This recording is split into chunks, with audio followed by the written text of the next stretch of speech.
లేకపోతే ఏమీ అయ్యేది లేదు, పోయేది లేదు. మీరు రండి, మా సత్తా చూపెడతామంటే నిన్న అచ్చంపేట పోయినా. గద్వాల 15 రోజుల కింద చూసినా, నిన్న అచ్చంపేట చూసినా, నాకు అర్థమైంది ఒకటే.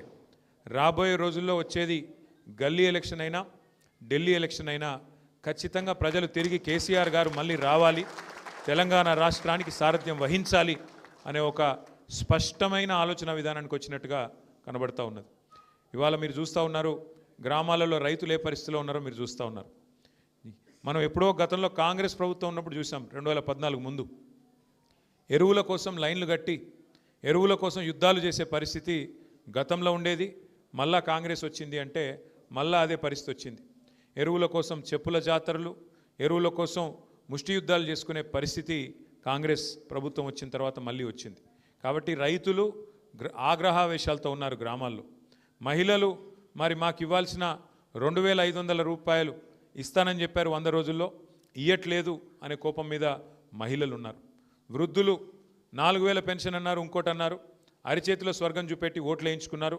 ఇప్పుడు పత్తా లేరని చెప్పి వృద్ధులు, వితంతువులు ఎవరైతే పెన్షన్దారులు ఉన్నారో, ఆసరా పెన్షన్ అందుకున్న వాళ్ళు, వాళ్ళంతా కోపంగా ఉన్నారు. యువత 2 లక్షల ఉద్యోగాలని చెప్పి, విద్యార్థినులకు స్కూటీలని చెప్పి, నిరుద్యోగ భృతి 4000 రూపాయలని చెప్పి, ఇంకా చాలా మాటలు చెప్పారు, విద్యా భరోసా కార్డు అని చెప్పి యువత, విద్యార్థి ఈ రకంగా కోపంగా ఉన్నారు. పరిస్థితులు ఇట్లా ఉంటే ముఖ్యమంత్రి రేవంత్ రెడ్డి గారేమో ఇవాళ రోమ్ నగరం తగలబడుతుంటే ఆయన నీరో చక్రవర్తి ఎవరో ఫిడేల్ వాయించుకుంటూ కూర్చున్నాడంట. ఉన్న ఊరే బాగలేదు, మీ నాయకత్వంలో చెత్తదీసేటోడు లేడు, స్ట్రీట్ లైట్స్ వెలిగించేటోడు లేడు, ఆఖరికి మోరీలు పొంగుతుంటే ప్రజల మోరీల్లో కొట్టుకొని పోతుంటే ఉన్న నగరాన్నే పట్టించుకునే నాదుడు లేడు ఇవాళ మున్సిపల్ మంత్రిగా రేవంత్ రెడ్డి గారు ఉంటే.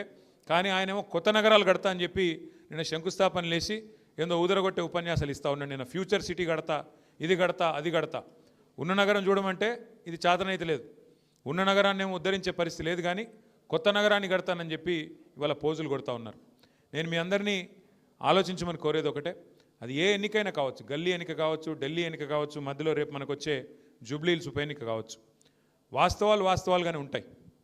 వాస్తవాలు ఏంటి అంటే, ఒకసారి మనం చరిత్ర పుటల్లోకి తిరిగి చూస్తే ఖచ్చితంగా భారతదేశం మొత్తంలోనే తెలుగువారంటూ ఉన్నారు అని భారతదేశం మొత్తానికి తెలిసేలాగా చేసిన నాయకుడు ఎవరు అంటే నిర్ద్వందంగా చెప్పొచ్చు అన్న ఎన్టీ రామారావు గారు. ఆనాడు తెలుగుదేశం పార్టీ పెట్టడంతో ఆనాడు భారతదేశంలో తెలుగువారికంటూ ప్రత్యేకత తెచ్చింది అన్న నందమూరి తారక రామారావు గారు. ఆ తర్వాత మళ్ళీ తెలంగాణ వాడంటూ ఉన్నాడు అని దేశానికి పరిచయం చేసింది ఎవరంటే ఖచ్చితంగా మన నాయకుడు కేసీఆర్ గారు అని చెప్పక తప్పదు. తెలంగాణ అస్తిత్వ పతాకని మరి పతాకాన్ని హిమాలయాల స్థాయిలో ఎగరేసి ఒక ప్రజా పోరాటాన్ని నిర్మించి 14 సంవత్సరాల పాటు అప్రతిహతంగా పోరాటం చేసి రాష్ట్రాన్ని సాధించడమే కాదు, సాధించిన ఆ రాష్ట్రాన్ని అభివృద్ధిలో 10 ఏళ్ల తన పాలనలో అగ్రభాగాన పెట్టింది కేసీఆర్ గారు. మీ అందరికీ తెలుసు, మరి ఎన్నికలు ఎప్పుడొచ్చినా ఏ రకంగా వచ్చినా ఎదుర్కోవడానికి పార్టీ ఎప్పుడు సిద్ధంగానే ఉంటుంది. మరి ఇప్పుడు స్థానిక సంస్థల ఎన్నికలు వచ్చాయని చెప్తున్నారు, అది కూడా ఎదుర్కొందాం. ప్రజల మతిమరుపు మీద కాంగ్రెస్ పార్టీకి అపారమైన విశ్వాసం ఉంది. వాళ్ళు ఏమనుకుంటున్నారంటే, మేము ఎన్నికల ముందు చెప్పినవన్నీ ప్రజలు మర్చిపోయారు, ఎన్నికలకు ముందు ఏదైతే మేము అరచేతిలో వైకుంఠం చూపెట్టి ప్రజల్ని మోసం చేసి ఓట్లు తెచ్చుకున్నామో ఆ విషయం అంతా ప్రజలు మర్చిపోయారని చెప్పి కాంగ్రెస్ పార్టీ వాళ్ళు అనుకుంటా ఉన్నారు. ఎన్ని మాటలు చెప్పారో కాంగ్రెస్ వాళ్ళు మర్చిపోయారు, కానీ ప్రజలు మర్చిపోలేదు. అందుకే నిన్న ఒక వినూత్నమైన కార్యక్రమాన్ని తీసుకున్నాం.